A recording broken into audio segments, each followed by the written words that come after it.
Pelatih Timnas Indonesia U23, Gerald Vandenberg, menargetkan Garuda Muda juara Piala AFF U23 2025. Mental juara dan persiapan maksimal menjadi fokus Vandenberg. Mengusung target juara Piala AFF U23 2025, pelatih Timnas Indonesia U23 Gerald Vandenberg menginginkan setiap pemainnya memiliki mental juara. Mindset tersebut sangat penting agar para pemain tampil dengan penuh percaya diri dan semangat tinggi saat bertanding. Komitmen ini menjadi motivasi utama agar seluruh pemain memiliki semangat juang tinggi di setiap pertandingan demi membawa pulang trofi untuk Indonesia. I want to win every tournament. And of course it's not always possible, but we will give everything to do that. And okay, I will never say that we will be happy with number 2 place. Then for me, we don't play the tournament. I want to win the tournaments, and I think that's the mentality we need. Timnas Indonesia U23 tergabung di grup A bersama Filipina, Malaysia, dan Brunei Darussalam. Turnamen akan dimulai pada tanggal 15 hingga 19 Juli 2025. Seluruh laga grup A akan berlangsung di Stadion Utama Gelora Bung Karno, Jakarta.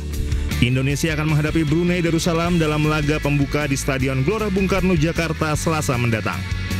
Tim Liputan Anyus melaporkan. Pemirsa, untuk membahas persiapan Garuda Muda di turnamen Piala AFF U23 sudah bersama kami manajer Timnas U23 Ahmed Zaki Iskandar. Assalamualaikum Bang Zaki. Waalaikumsalam Mbak, apa kabar? Alhamdulillah sehat Bang Zaki, apa kabar? Baik, sehat semuanya, Alhamdulillah. Alhamdulillah. Bang Zaki, nih jelang laga kontra Brunei ini Selasa mendatang, persiapan Garuda Muda bagaimana nih Bang? Alhamdulillah persiapan sudah di tahapan final, di mana pada hari ini ada latihan, kemudian besok istirahat dulu sebelum ke official training di hari Senin nanti. Dan tentunya Coach Gerard sudah banyak sekali mempersiapkan program-program yang sudah dilalui dalam TC beberapa minggu yang lalu. Mudah-mudahan tim semakin solid, semakin kompak, dan memahami seluruh strategi serta rencana dari pertandingan yang disiapkan oleh Coach Gerard nantinya.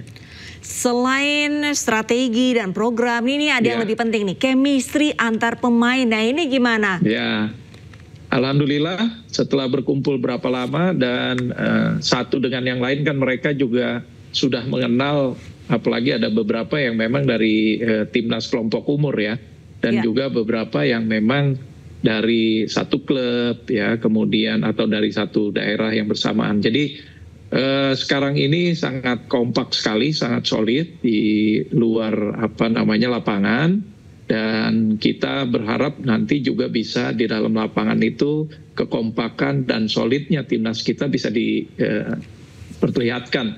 Terutama pada saat bermain nanti. Kita lihat juga kan apapun formasinya, tapi jarak antar lini ini tentu harus jadi perhatian.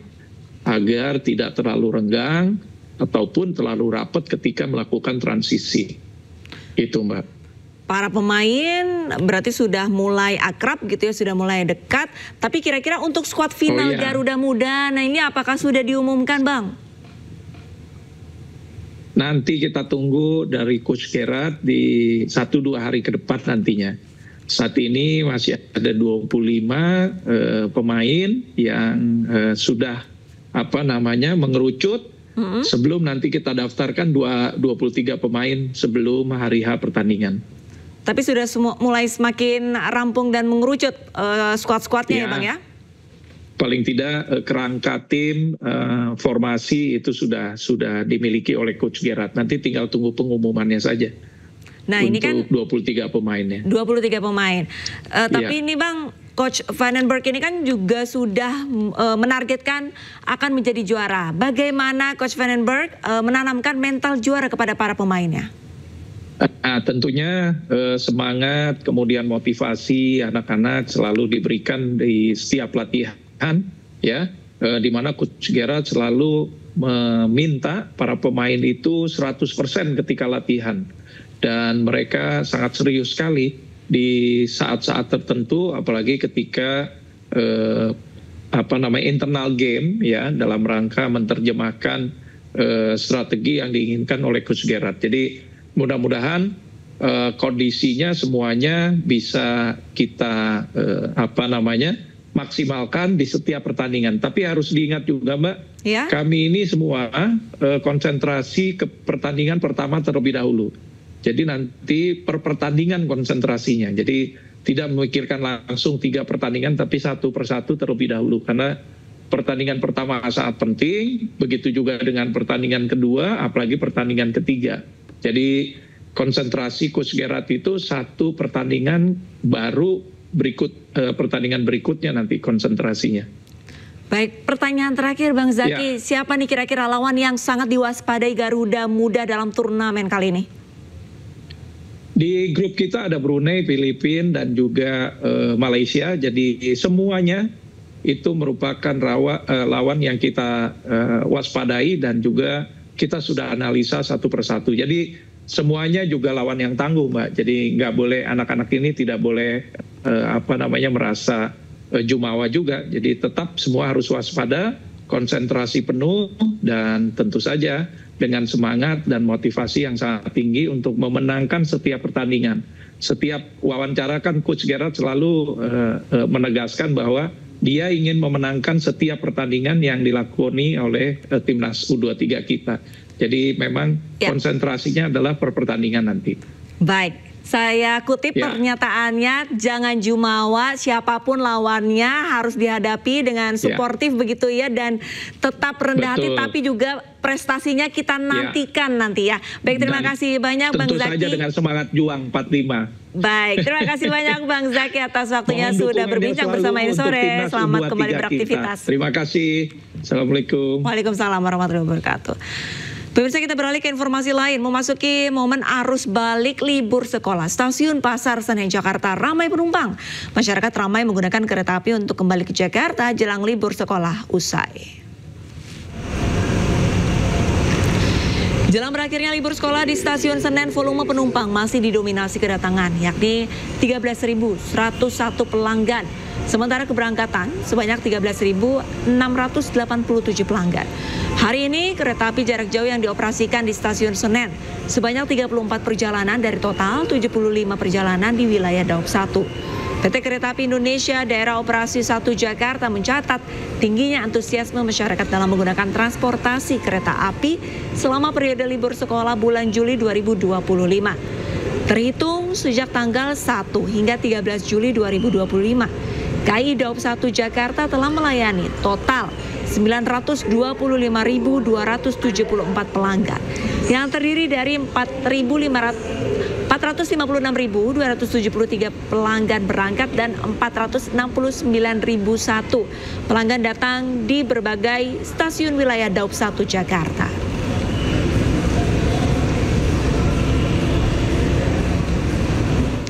Selengkapnya langsung saja kita terhubung dengan rekan Hamzah Hasibuan yang berada di Stasiun Senen Jakarta Pusat. Selamat sore Hamzah, 2 hari jelang libur sekolah usai, apakah terjadi peningkatan kedatangan penumpang di Stasiun Pasar Senen Hamzah? Ya, selamat sore Arlista dan juga pemirsa. Betul sekali, peningkatan ini terlihat terjadi di Stasiun Pasar Senen Jakarta Pusat, di mana menjelang usainya libur sekolah ini arus balik mulai terjadi, di mana kami memantau sejak siang tadi memang terdapat keramaian di Stasiun Pasar Senen seperti bisa dilihat di layar televisi Anda saat ini. Terdapat sedikit keramaian namun memang tidak terlalu padat. Terdapat keramaian di beberapa pintu seperti pintu kedatangan dan juga pintu keberangkatan. Hal ini memang karena jumlah kedatangan serta keberangkatan ini masih tidak terlalu jauh jumlahnya. Hal ini dikarenakan masih banyak juga para pelanggan ataupun penumpang kereta api yang terus berdatangan hingga esok hari, karena diprediksi momen arus balik libur sekolah tahun 2025 ini akan terjadi di tanggal 12 hingga 13 Juli esok hari, karena pada tanggal 14 Juli 2025 hari Senin mendatang ini anak-anak sudah kembali bersekolah dan orang tua juga sudah berhenti nanti gitu pulang dari liburan dari beberapa daerah di Jawa Barat, Jawa Tengah, dan juga Jawa Timur. Terkait dengan jumlah Arlista, ini terdapat peningkatan karena hingga Sabtu siang hari ini terdapat sekitar total 66.919 penumpang kereta api yang menggunakan kereta di wilayah KAI Daop 1. Dan khususnya di stasiun Pasar Senen ini masih didominasi oleh keberangkatan, yaitu dengan jumlah 13.687, dan juga yang turun ini jumlahnya 13.101 penumpang. Adapun terkait dengan total keseluruhan di wilayah Daop 1 ini masih didominasi dengan kedatangan ataupun kepulangan ke Jakarta, yaitu dengan jumlah 34.000 lebih penumpang. Sementara itu, Arlista.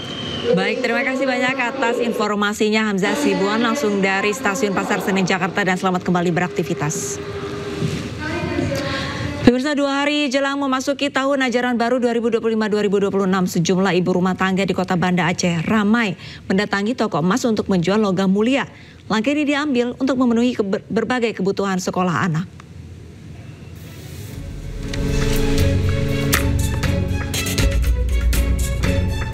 Memasuki tahun ajaran baru, sejumlah orang tua di Banda Aceh memilih untuk menjual perhiasan logam mulia yang pernah mereka beli demi memenuhi berbagai kebutuhan pendidikan anak.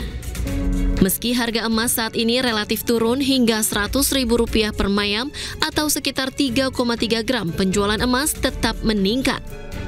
Seperti yang terjadi di sebuah toko emas di Pasar Aceh Kampung Baru, Kecamatan Baitur Rahman ini, lonjakan penjualan emas bisa mencapai 70% dibanding dengan hari biasa.